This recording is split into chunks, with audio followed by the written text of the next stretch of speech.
Thank God you sent that WhatsApp. I was completely caught up in doing some slides I've got to do for Michelle Ockers this evening for Australia, and I just completely lost track of time. Anyway, hello. Hello. Right, we've How are got. you? I'm all right. It's all recording. Let me pause. Okay, so the agenda on today's meeting is these three things, and let's crack on. Key things, that last bit, checking in. How's it going with everybody?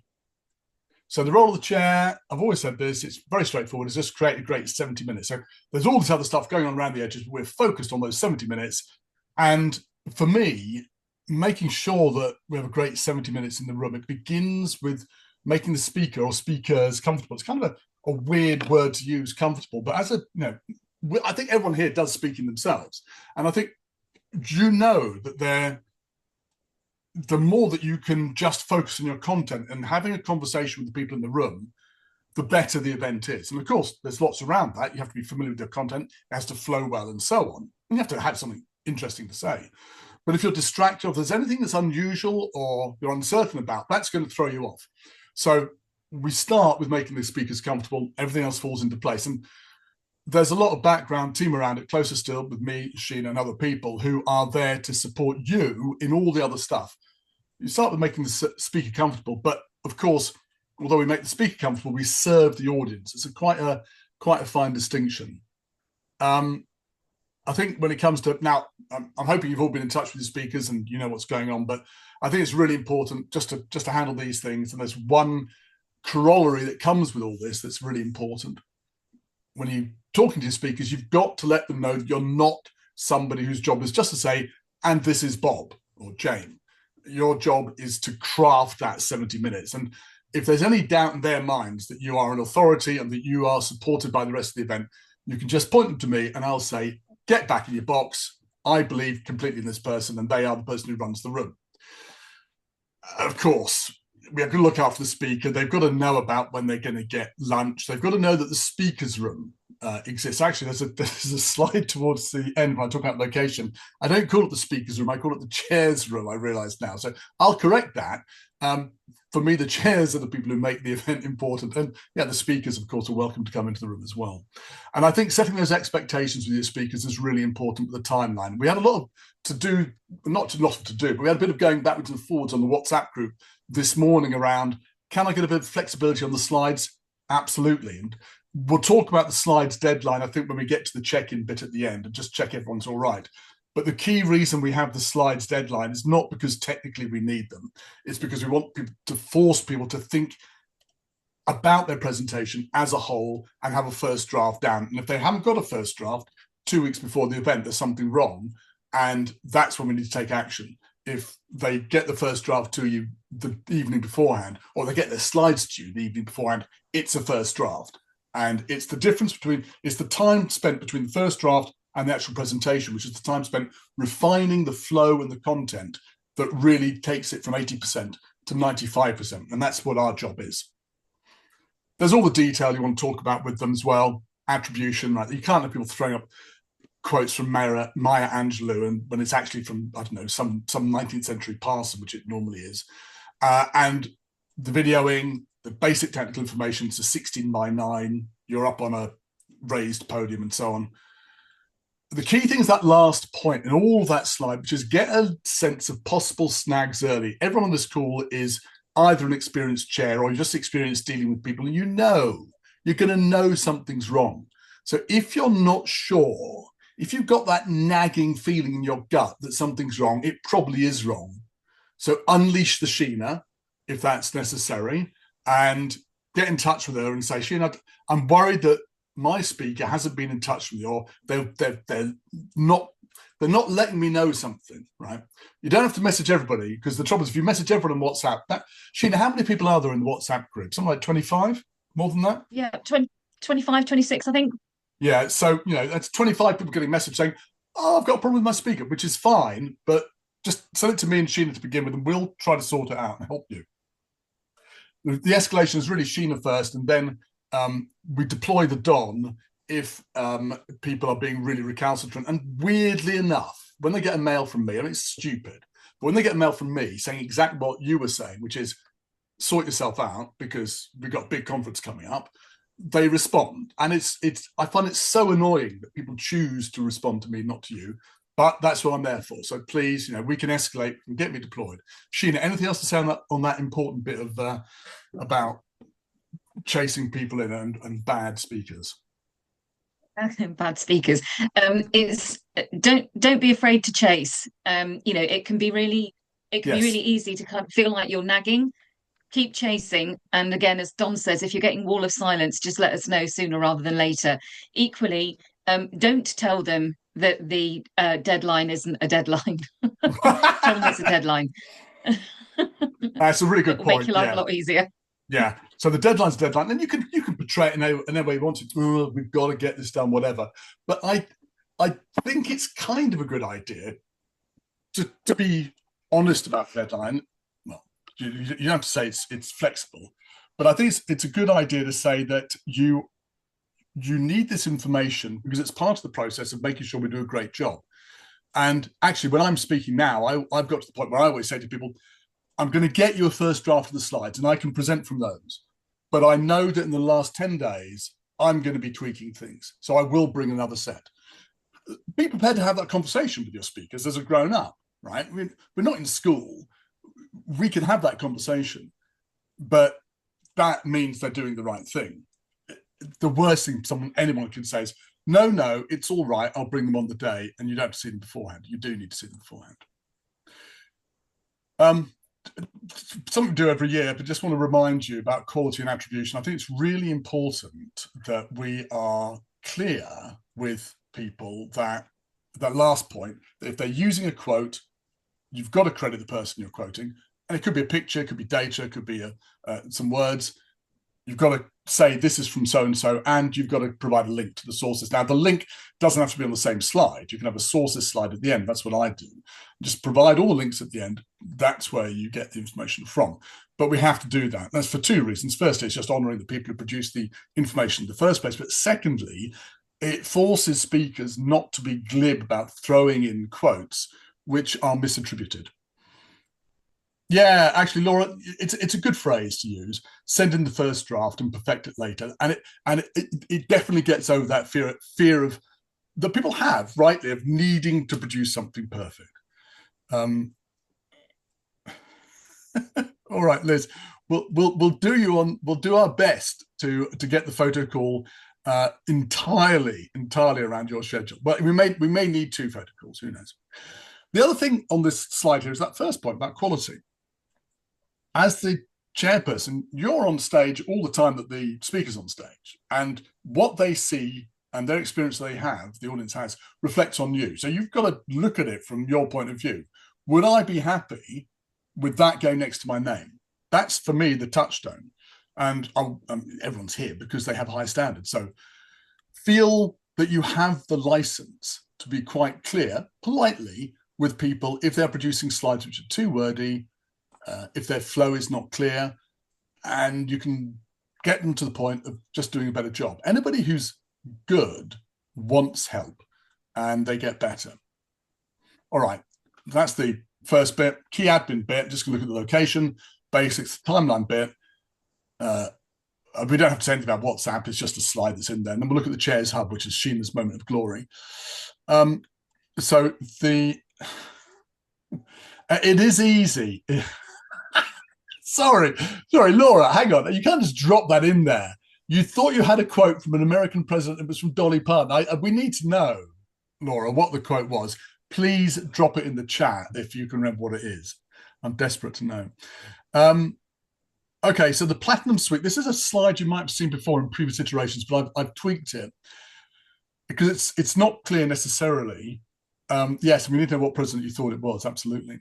You've got level 1, 2, and 3. Level 1 is the ground floor, but because there are so many levels in Excel, that actually goes down as well as up. Calling it level 1 makes sense. That's where the exhibition is. Level 2 is where we have the drinks and everything, and level 3 is where we've got tracks 1, 2, 3, and 4. Just to make it quite clear what's going on, this is level 3 at the top, and you've got a room with 4 rooms in it. And the whole room, that's what that red dotted line around the edge is supposed to suggest, that whole room is used for the keynote each morning. And then we divide it up into different rooms. So you've got 1, 2, 3, and 4 for each room. Sorry, 4 rooms made up from 1 room. But in the morning, directly after the keynote, we combine rooms 1 and 2. So room 1 and 2 will be a single room, and then you've got room 3 and 4 on the right-hand side. Platinum Lounge is the sort of actually the hub of the whole thing, and that's in level 2. Thank you, Andrew. It's time well spent on that graphic. I appreciate that. Level 2 is where we've got room 5, and room 5, I'll come to capacities of rooms in a second, because that's always something that's a bit sort of up in the air. We have the Platinum Lounge, which sounds very fancy. That's where everybody mingles. In the past, the Kogan Page table has been there, but we're actually having a Kogan Page stand downstairs just to give ourselves a bit more room upstairs. And you can see the boardroom there, as I've called the chairs room. Actually, that's the speakers room. Sheila, do you want to say anything about the speakers room? That's really your domain, isn't it? That's your dominion. Yes, I'm the one that if you're not on the list, you're not coming in. Yes, it is indeed the speaker's room. I'm just trying to tie down, having chatted with Closer Still about it, to see if there is going to be a little bit better setup for us this year with regards to PowerPoints, etc. Right. Just to say, as always, it's a very small space. So, it is of a premium in there, but it is also one that I very, very carefully protect so that it doesn't get appropriated by all sundry, etc., etc. So it is our space. It's an absolutely perfect space to arrange to meet your speakers and just have a quick chat with them before you throw them onto stage. But it is also where you will find me, because it's easier for me to be in one place and then dash off and find Don to deploy him if necessary. So it is it's where you will find me in the speakers room on that level. Well, that's where you are as well, Sheena, because otherwise it's a big space. You could easily get lost. And we have had people in there who aren't speakers. I mean, I remember somebody, I think it was last year or the year before, being in there who wanted to be a speaker for next year, which is lovely. But, the key thing for me in that space is that it's a place for the speakers, for the chairs to be able to get a bit of time, and the speakers to get a bit of time. When you're speaking, you know what it's like. You want a bit of time just to get your head together. Not everybody does, but I do. Get your head together, get yourself in the groove, and just focus. And that's what that space is for. So we don't really want people coming in from outside. Laura, thank you for your quote. Look, that could be John Quincy Adams, but I think it sounds better coming from Dolly's mouth. So thank you for that quote you put in the chat. So Andrew, you use the speakers room as the place where you meet your people before the session. Do you want to say how you get in touch with your speakers before the session, and how long do you ask? At what point, how far in advance do you want them to meet when you meet them in the speakers room? So I asked to meet the session before. Right. So the danger is what they do is they go to the session before they're meant to be speaking, and they get so held up and they go, oh my God, I've got to be speaking, and panicky. So if they take the session before away, then there's no pressure around it. Luckily, we're straight after lunch, so it's not a problem. They've got my mobile number for WhatsApping and calling me. So if there, for any reason there's any challenge, they can contact and they can connect with me directly. It's a really good point. Thank you. I think this business about, giving them a bit of slack time, that's a really good idea. So they're not chasing and running. And if you can then help them feel, again, taking away that sense of being in a rush, which always disrupts people. And Sheena, just echoing your point there, Andrew, get the mobile numbers. The other way around, yeah. And make sure you've swapped mobile numbers, absolutely. Sarah, that's a good point. Do you want to say anything else about find out when they're arriving? How do you talk to your speakers about that? Well, just on the run up to it, I find out kind of what their travel plans are and when their sort of approximate ETA is going to be. And then because we've swapped numbers, I get them just to bob me a quick text and let me know that they're there. Because it's always nice for me to know that they have arrived, and then I can kind of relax a little bit and then do similar to what Andrew has done. Make sure you've got that pre-meeting before you all go live. Yeah. Sharon, of course, is suggesting getting some alcohol on board, or coffee in the morning, she's saying, beforehand, to get to know them. Neil, of course, prefers if someone's got transatlantic speaker like Bob Mosier, prefers them to wait until the very last minute, having missed 2 planes before arriving. Oh, my Lord, that was... you handled that with such calm. I can't quite...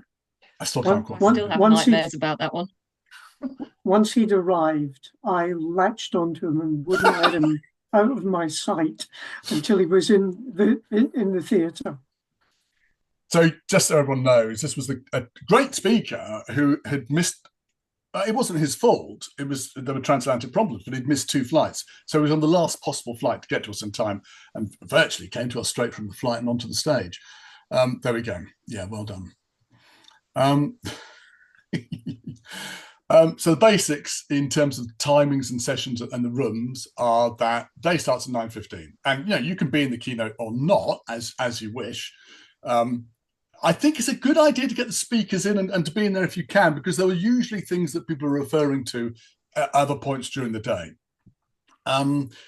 Sessions are all 70 minutes long, breaks are 45 minutes, and lunchtime is 90 minutes.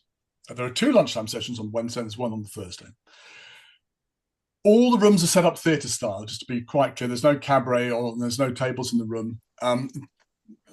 You can't really move the chairs in the rooms on level 3, but in level 2, in room 5, you can move the chairs around a bit, depending on how many people you've got. And we've had a lot of conversation on the WhatsApp group about what's the capacity. The capacity literally is something like 200 to 250 people in rooms when they're sat theatre style, okay?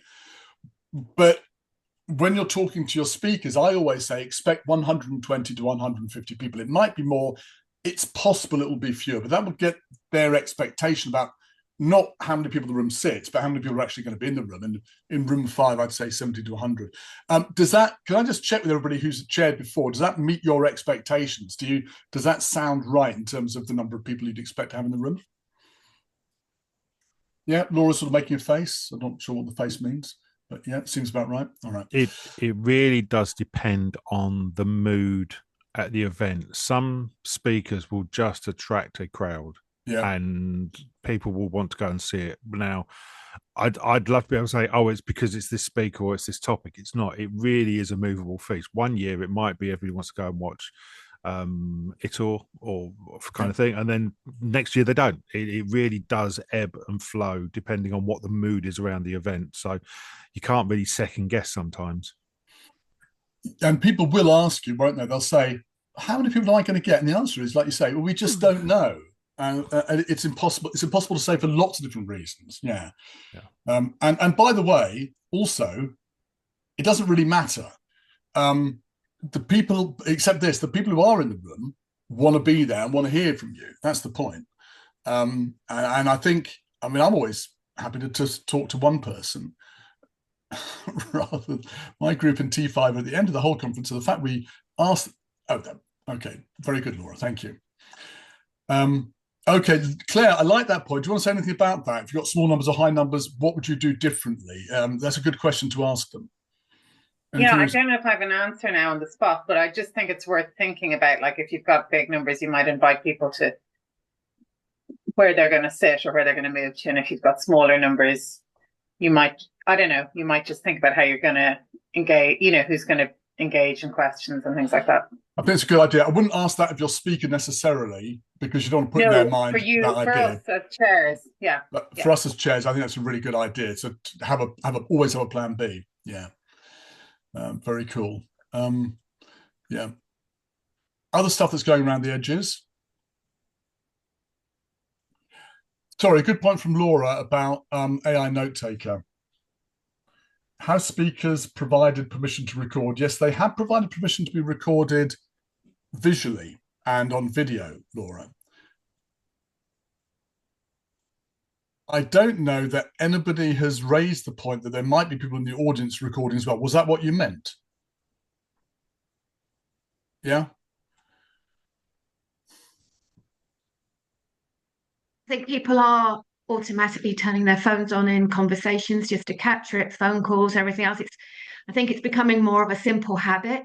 And it's just occurred to me, have we actually flagged it with the speakers? And if they are uncomfortable, I don't think we can stop it, but I think we could say, look, we appreciate a lot of you are and be sensitive with the information. I don't know, I don't think we've ever had to handle this issue as chairs before. Issue or thing, it's not necessarily an issue, but this thing that may make our speakers uncomfortable. Sharon asks, is there a general permission on the registration form? Now, there is this point on the registration form about being videoed. So what I'm going to do is I'm going to go back to Shane. I'm going to say, Shane, we're going to assume that if somebody says they're okay to be videoed, then they're not going to object to being recorded as well.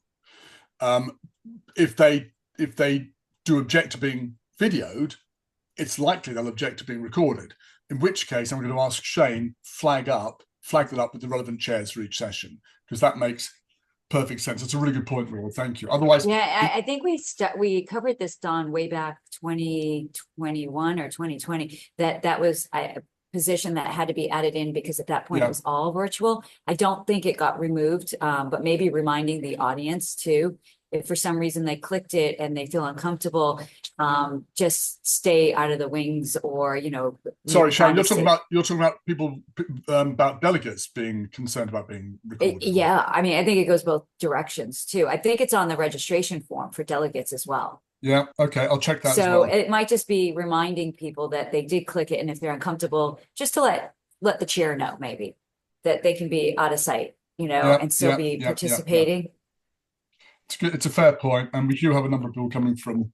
But I think you covered your basis places on it like 4 or 5 years ago. I think that we did talk about that at one point. Cool. Now, Sam's raising the point. It's not a GDPR issue if it's a personal device for personal purposes. True, but I think that there may be a number of reasons why individual people might not want to be recorded. It might be for religious reasons they don't want to be recorded, and for speakers they may be not want to be recorded for other reasons as well. As Laura says, company issues, for example. Okay, good points. Let me come back. I'll come back on both of those. So it's the delegate point of view and the speaker point of view, and I think the speaker one's pretty clear. If they don't want to be recorded, we need to let the chairs know, so the chairs can say, please don't record this personally. If the individuals don't want to be recorded as delegates, then we have to take action about that. But that's probably for, that may be other people in the room, not necessarily the chair who's involved in helping people sit somewhere away from the cameras. If you've done it before, you know that on Wednesday night and Thursday night, there are drinks for 1 hour after the last session on that middle level outside room 5. Wednesday, we have drinks in the Fox. That's on the Wednesday, the middle night, drinks in the Fox. And I think also on the Tuesday night.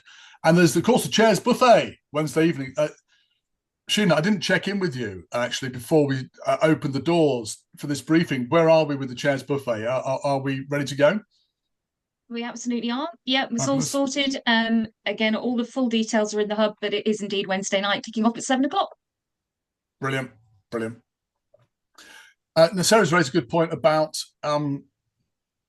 speakers should consider what they're putting on slides as many delegates take pick. Now, that's a plus and a minus. I mean, they might be they may be concerned about sharing corporate stuff, but typically, Sarah, if people are concerned about sharing corporate stuff, they don't stick it on slides. And as chairs, of course, it is our job to make sure that people realise what you've said there. If it's sensitive, don't put it on a slide, because if once it gets on the internet, you can't get it back in the tube. On the other hand, of course, putting something on a slide that is a really good point, you might want to be associated with that. Now, even if you're somebody who's working for a corporation and you're making a really good point on the slide, don't you, as chairs, there's going to be one slide where everyone's going to go, they're going to get the cameras out, right? It's usually a graphic or something, or it's a list or whatever, or quote.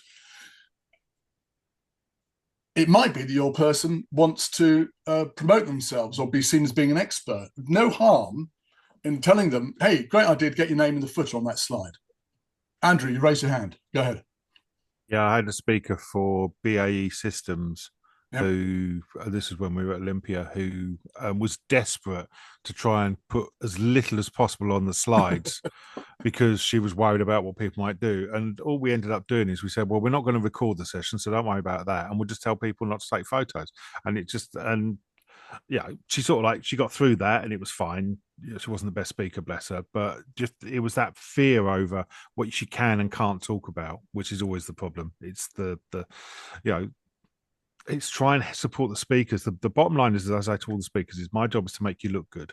Yep. And I'm going to give you advice that's going to make you look good. Now, if I think that there's value in you including it, well, there's value in you including it. If you're not 100% sure and you can't do that, well, then fair enough. But what you want to do is to, try and push the boundaries as much as you can. And most people, most of the time, most organizations will be over the moon the fact you're talking about this stuff. I remember BAE Systems had an awful, I may be wrong, but I seem to remember they had an awful lot of slides at the beginning talking about the company, which struck me as being sort of standard presentational slides. And it was almost like I could be completely wrong, it may be a completely different person, but they'd been given some slides that they felt they had to present on as well. It'd gone through comms a couple of times. Yeah. So I think that's also something to watch out for. I've just had a WhatsApp from Shane. Is there like to be a fourth lunch session added? No. We're just literally talking about making sure that we get enough food for everybody. Sharon, I know that's something if you're concerned about. You will have enough food during lunchtime sessions, don't worry. Additional things that are going on. We've got 30 under 30s. Talking with Nigel at the moment, we're going to try to get them on stage on the morning of the first day rather than second day. It was just a matter of logistics that we did it on the second day, but it makes much more sense to do it on the first day. So we're going to try to get them on the stage then. Coke and Page, I say, is now not a little table in our drinks area, but it's downstairs. There will be national groups. We know the Dutch and the Belgians always send a big cohort. If there's anybody else coming along, please let us know. I don't think that I know about any other large cohorts, but I'll let you know as soon as I know. Okay, timeline. I'm assuming you've done your speakers call, and if you've got any issues with not getting a hold of people, please let us know. We'll deploy the Dom or the Sheena, and we'll scramble the Sheena or deploy the Dom, and we'll get them out to you. We've got the deadlines there, which you know about. I checked the final prep deadline there of 16th of April with Shane this morning. Notice that's for the slides, but also special requests, technical queries, and additional requirements. So if you're looking for flip charts, sticky notes, everything else, pens and papers, please don't get those requests into Shane via Sheena beforehand, a week beforehand. If it's left to the last minute, in the week before the event, especially given that we've got Friday and Monday off as bank holidays, it's going to be very tight to get anything. So we leave it to the last minute by saying Wednesday the 16th. So please get those requirements in so they can be locked and loaded. After that, it's almost certainly not possible to do it because things have to be ordered and so on. And also, of course, you want to check the references in the slides.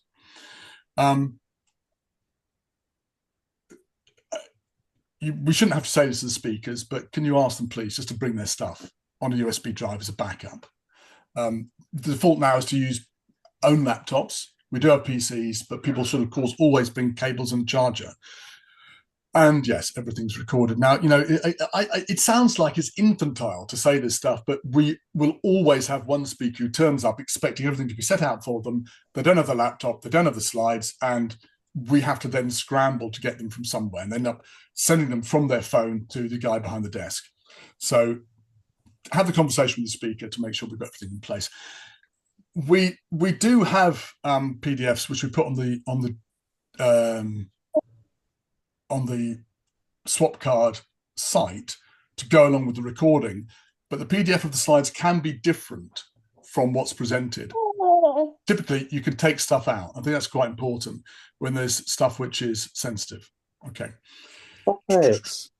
Laura, what are you saying there? One of the things I try and do with speakers is to include more about us introducing them rather than spending the first 5 minutes on context.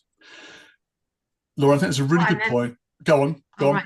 I was going to say, well, look, if you've got like the BAE Systems or whatever, and they've got loads they want to say about the company, and it's much easier to say, look, why don't I do that? Because then it can boost you up, etc., whatever I need to say in order to get them to agree with me, so that they are in a position where the audience has been warmed up in a more controlled way from our perspective, and they can then just jump straight into, this was a challenge that I had, this was, and it becomes more of a conversation between the chair and the speaker, and helps to prevent the big I'm here and I've been in this for X years and this is where I park my car in the car park, and because you can get a lot of extra stuff that just isn't relevant to the talk. No, I think this is a really good point. Has anybody else got, because this is the killer for an awful lot of presentations, especially for case studies, is when you've got people who are from a company, it's their first time speaking, or they're not used to doing it, and they spend the first 5 minutes talking about the company. Has anybody else got anything else to share about this? I think that's a really good tip, Laura, which I'd never even thought of. Anybody else got any shares on that one? Yeah, I actually have a timesheet that I send out as we're building it separate. I know it's obsessive, but I'll say intro 3 minutes each, topic of XYZ 4 minutes each, and it comes down to the final, and I always add an extra space for 1 minute to 3 minutes to go off here or there. And I keep sending it back. Every time I speak with them, I'll send a summary back. Here's what we talked about. Here's the timing thus far. And then we map it to the deck by that last date. And by that point, and I see Laura shaking, you might have even shared this with me way back when, Laura. But that really gets the speakers to understand the flow and the pace. And that's the key difference, is the pace will make a difference. And I'm happy to share it with anyone if it's just simple. It does sound very Laura-ish, but also quite Sharon-ish as well. This idea of or Elliot Macias or whatever, so being very structured about it. And I like the idea of the timeline, because that helps people understand there's a structure here. You're not making it up, and there's a reason why you're doing this, because you've got to get the rest of this stuff in. Any other thoughts about that? Okay. I use the run sheet.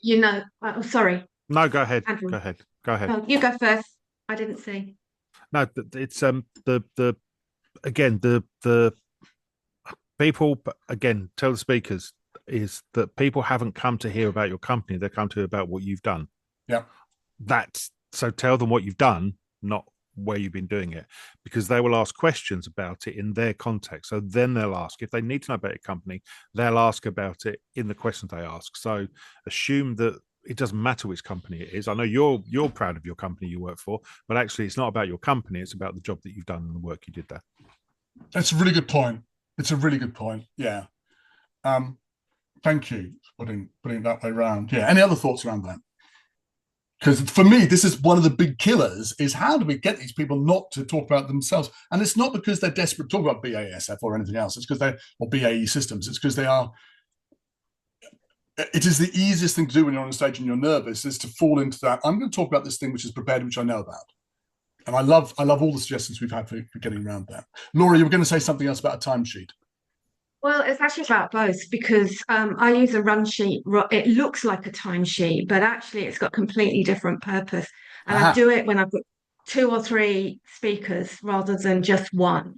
And that's where I normally, when I get them all together and I say right up front, we've got the high level, a description of this. Now, not every one of you will have everything that, should be talking to every one of these issues. Who's got strength in which issues? How do they flow together? If actually none of us have got any strength in one of the 5 points that Don insists that we have, then we can convert that into an interaction with the audience and get their feedback. And so the run sheet, giving them a suggestion of how we can be conversational and include the audience, is a conversation piece with the speakers. Yeah. And I've got my panel, and I've actually got 3 speakers agreeing to do just 10 minutes each, because they can see where it fits with the run sheet. They can see the discussion around it. We can see Andy Lancaster agreed not to do a pitch and to actually part of that conversation. And so that it's got timings in it for flow and everything else, but it allows us to talk about the whole of the principle of the interaction and the engagement and bringing in the audience. And it helps them, it takes their pressure off. Feeling I've got to do my session, because they feel they're part of the team. And that's when I bring in the conversation, say, oh, you know what, why don't I include this about Bernardo's? And that will allow you to. And when they're all together, the run sheet, an earlier stage than perhaps now, actually really helps to facilitate that sort of level of conversation. And, what can you contribute? What would you love to talk about? And they just chat about it, and then we can fill it in. The timing is just then something that's like handy for me. And that's the only last thing I would say is that agree with them what you're going to do if they run over time, so that you can make a fun comment about it, but then still know that you're serious, that that's a really good start point. to switch, and you will stand up and you will interrupt. Andrew's going to come. We're going to come to Andrew in a second. Then we're going to get on to the next bit. Thank you, Laura. My thing is always, I say to people, I will interrupt you. I will interrupt you if I need to keep going, because you've got to keep the pace going. Of course, we want to hear what you've got to say, but it's my job to keep momentum going. Andrew, what's your thing? Then we'll go on to the next bit. It's just a very, very quick one. It's tied in with Laura's that we're probably too late down the process, but the best question that I've found that works, and this is in the last couple of years, is why did Don invite you to speak here? Yeah. And their response is their perfect introduction. I'm here because we did XYZ about XYZ. It's not too late in the process. That is a great, everyone needs an introduction, right? It could be you ask the people that question 1 minute before you go on stage and it's in their heads. Oh, I love it. Great. Let me go back to showing some slides, and then we're going to jump into our here we are. Do this, and then we're going to jump into our check-in with everybody. So this is this is a slide left over from a briefing when nobody knows what's going on. It's, hey, guess what? We've got a WhatsApp group. Yeah, we know about that. Well, we also have the Chairs Hub. Sheena, this is your moment of not your moment of glory, or the entire conference is your moment of glory. But what do you want to share about the Chairs Hub? The moment of glory. Wow. Okay, what do I want to share about the Chairs Hub? Basically, this has been in fruition for a year or two to give us one place to put all the stuff, so that we're not forever chasing up and down WhatsApp threads trying to find the date for a thing, the timeline for a thing, the etc. etc. So it's pulled together all the information that you have contributed about the role of a chair over the past few years, into what was a series of documents that have been dropped into the WhatsApp a lot. They've all been pulled together into the Chair's Handbook as of last year. At the end of this year's conference, that will be updated with great nuggets of wisdom, etc. More to the point, what I need to know, and it doesn't need to go in the chat, if this applies to you, what have you, just drop me an email. If you've not been able to get into the hub, or you haven't accessed the hub yet, then please do let me know, because the closer we get to the conference, the more stuff is going to end up going in here. There are 3 key links on the screen. The first one is getting into the hub. Okay, when you do, you use your email as your username and password, and there is a link at the top of the screen to the Learning Technologies 25 hub, which will take you into exactly that. There's a key dates section in there that gives you the milestones and all those various things that go around it. Most importantly, of course, than any other thing, is making sure that you follow the link to tell me whether or not you're coming to the buffet supper. Nothing else matters. Not got hold of your chair, your speaker, who cares? Haven't seen the first draft of the presentation, who gives a monkeys? It's important that you let me know whether or not you can make the buffet supper. So there is a link for that there. But equally, as we go through to the conference and post-conference, feedback, advice, tips, etc. I'm going to ask you to help me with that, so that next year's hub and next year's handbook is a really, really great resource. Thank you, Niall, and thank you, Sharon. I've loved your response to it. It's been great. Thank you very much. It's been great. What we're trying to do is build knowledge transfer between experts. We're trying to do what we do professionally within the conference. The people. Here are the people involved in this. I think everybody knows who all these people are and so on. So anyway, the people at the top, which is our team, there we go. The closest still media, we've got Shane, Scheherazade, and Jess. And these are all people that are doing lots of stuff in the background. Most of them, in fact, in the background. And there are other people as well. It's quite a large team. Please, unless I ask you to, don't contact them directly, because they get very busy, particularly in the run-up to the event. So please go through me or go through Sheena in order to get hold of particularly Shane, who's incredibly efficient. But there's only so much you can do. And I think that's it. Let's have our check-in. How's it going? I'm going to end with our principles here, which which are: make sure your speaker's comfortable, serve the audience. So that's the balancing act we have to do. trust your instincts. And if you're unsure about anything, act early. And that includes what Sheena was saying earlier. Don't be shy of chasing your speakers and getting them to do things. Feel you have the right to do that, because you absolutely do. I'm going to stop sharing. Just want to say, check in. Has anybody got any questions, thoughts, anything they want to share? Any queries? Because this is the moment. Is anybody else? Oh, sorry, Michael. I was just going to say, is anybody else doing a panel? No, not a panel. Sam is. Sam, how are you getting on with your speakers? Are they all prepped and ready to go, or is it all a bit sit and pause? It feels a little bit pausey for me. I know my speakers very well, and they know each other very well. And so we're going to have a good, dynamic, interesting, nerdy conversation. Awesome. Yeah, it's going to be great. It's going to be great. Andrew, so you've got, what's up with your guys or your people? Are they a little bit recalcitrant? What's going on? No, it's just the issue was because they saw the session being labelled as compliance. Do you remember it being labelled compliance? Yeah, and they didn't think they were compliance people. It's brilliant. We're going to use that actually as a lever to when they're going to do some promo. We can absolutely turn it around, but if you want to turn it around, then we need to be able to change the signage. So it's not an issue with I've had an email from Joe Penton today saying I'll be really good if we could do we've got space in the magazine going out, and so would it be good to do for your session? It's a perfect thing to go. It's not about compliance, it's about all the other stuff, and we use that as a label. I want to use it to fill the room. I want the room to be overflowing. So good. We're actually doing a lunchtime session on compliance. Well, sorry, go ahead. Yeah, and Andrew, I actually used to do that topic quite a bit here in the States and have a white paper. Now you are slated right up against my session, so I don't know, but I'm just joshing. I don't know. It's not a competition. It's not a competition. Much. But I'm happy to share with you the notes and stuff that I took from a few years ago, but if that can prompt a unique way of looking at compliance training or mandated training. I think we're okay because it's not about mandated training. It's just how they framed it, but it's fine. We'll work around it. But I appreciate the offer. Thank you. Yeah. And then a quick question, Don, while I'm chatting, I've written a little article in regard to the topic that we're going to have. Is there any place that might be of value other than a group that asked? It was asked of me. If you go to Joe Penton, because she's handling the Joe Penton. Any relation to Mark? Yes, she's his wife, and she shares my birthday. Phenomenal. Yeah, I don't know how I missed that all these years. All right, Joe.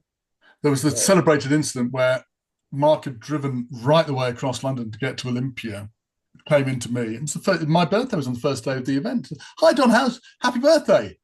And Joe looked at him like she could kill him. And I said, "Happy birthday, Joe."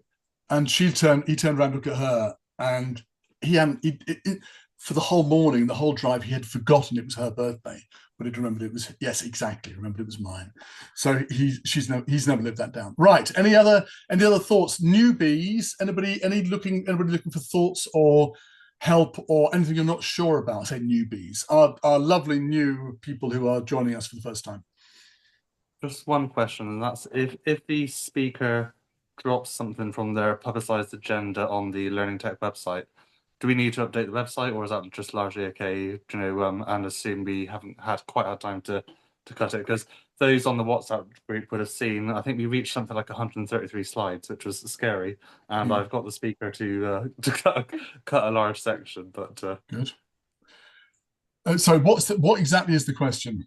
The question is, if we are dropping a section that has been publicized on the website for the session, does that matter too much? Or I would go back to, I think it's really important always to reflect what it says on the website. If you want to, if you feel you can't do it, let me know. We can take it off the website. Right? Okay. That's important. But also go back to Laura's point that she made earlier. If you're not going to raise it in terms of content, can you raise it in terms of discussion? Yes, all good. Got it. Yeah. Thank you. Cool. Liz, how you doing? Oh, Kinga's got something. Kinga, say hello. Oh, hi. Thank you. Quick question. So Sheena actually already replied to the technicality of this question, which is great. But the more I think of it, the more I'm a bit worried. So my speakers, everything is developing wonderfully and they have a great presentation. And they wanted to have a little video that they create on the first day of the conference, asking some individuals at the conference, what do they think about peer learning? And they want to have that. And of course, I told them, of course, you're telling them you're going to be showing this, but then they're going to implement that into their slides and show that little video of what some of the conference attendees are thinking about peer learning.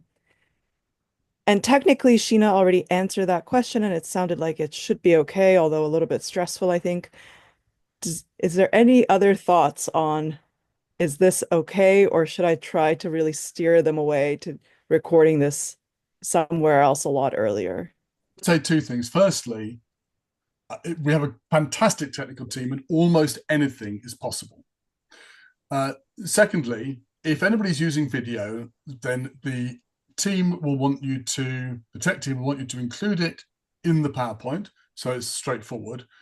And I would also have it available separately as an MP4 file on the machine you're using to present. So if something goes wrong, you can just flip out. In fact, I'd have it there in the background, ready to go if necessary. I think if you've got that, then you're fine. The only other thing is to make sure you play it before you go. So give it a trial run in the break before the session, just to make sure there are no technical or other hitches. You want to make sure that there isn't something in the background of that you wouldn't want to miss, and then show to the whole audience, for example. Okay, perfect. And you don't see any, oh, sorry, Sheena, I think you wanted to say something. I was only going to say, I would just make sure that they have a plan B, because Yes. Right. all of the run through, all of the checks, the law of sod says that they'll go to press play on that embedded video and it all just goes to hell in a handcart. So, as long as they've got a means to get out of that, if it does go wrong, I think that's another important thing to go alongside that tech bit. Perfect. And there's no, as long as they tell individuals that how this is going to be used, Yes. you don't see any kind of hiccups in terms of No, I filming. think we're okay. I think we're okay from that side of things, from the non-technical Okay. side. Yeah. Great. Got Thanks, a couple both. of new people. So we've got Liz and Sam. I just want to give them a chance to say anything, raise any questions. They've got Liz. You're about to say something just now. Do you want to say anything now? Yeah, so I've been in touch with my speaker, Kevin, a couple of times. I've not seen his presentation yet. He says he should be in a position to share that next week. So I've asked him, could it please be Monday or Tuesday? Obviously, the earlier I get to see it, the better. Yep. All I know is it's going to be it's within Prezi, he's doing it. And it's going to be a very interactive session. That's kind of as much as I know about it at the moment. Who's Kevin Yates? Yes. You're going to be okay. Don't worry. He'll do a very interactive session. Has anybody chaired Kevin? Any tips on chairing him that you should pass on to Liz? This is Kevin. Get out of the way. And then this was Kevin. I kind of got that impression. I'm sure it's a bit more than that, but yeah. Basically. It is a bit more than that. He's been around the block enough. He knows what he's doing. So he will know his way around the room and stuff. And he's done LT before. He's done LT before. The only issue is have you got time for the questions and stuff, and making sure he doesn't overuse the time. That's the only thing. Yeah. Very cool. Sam, anything you wanted to share with us? I mean, you've done this before. You've chaired before. You know your speakers. But is there anything you wanted to share with us, or any questions or thoughts? The only thought that has come to mind is about inclusion of questions from the audience. Yep.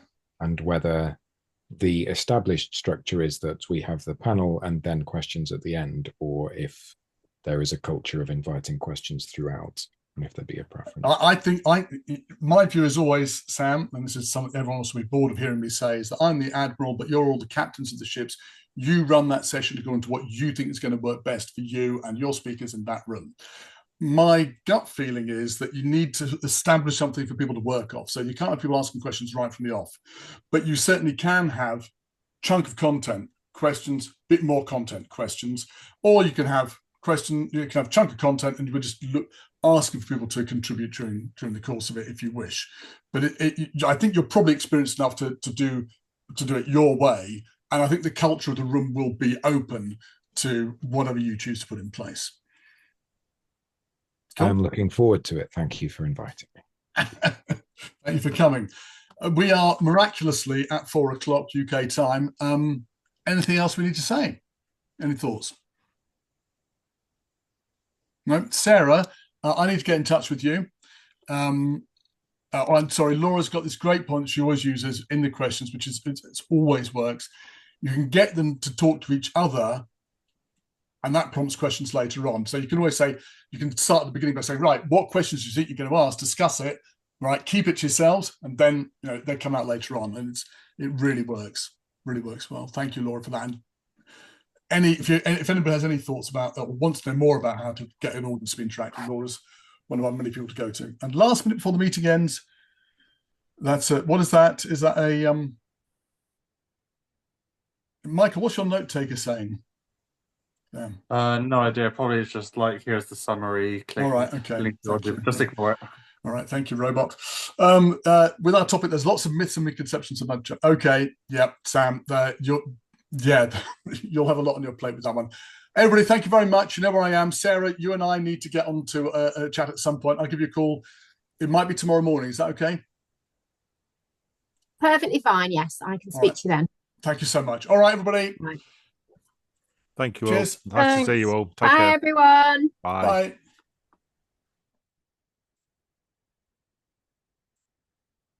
Laura, is she still here? She's gone off. She just sent me a text saying, do I have time to chat? Okay. I do. I shall message her directly. Cool. Super. Do you want to stop recording? Yes.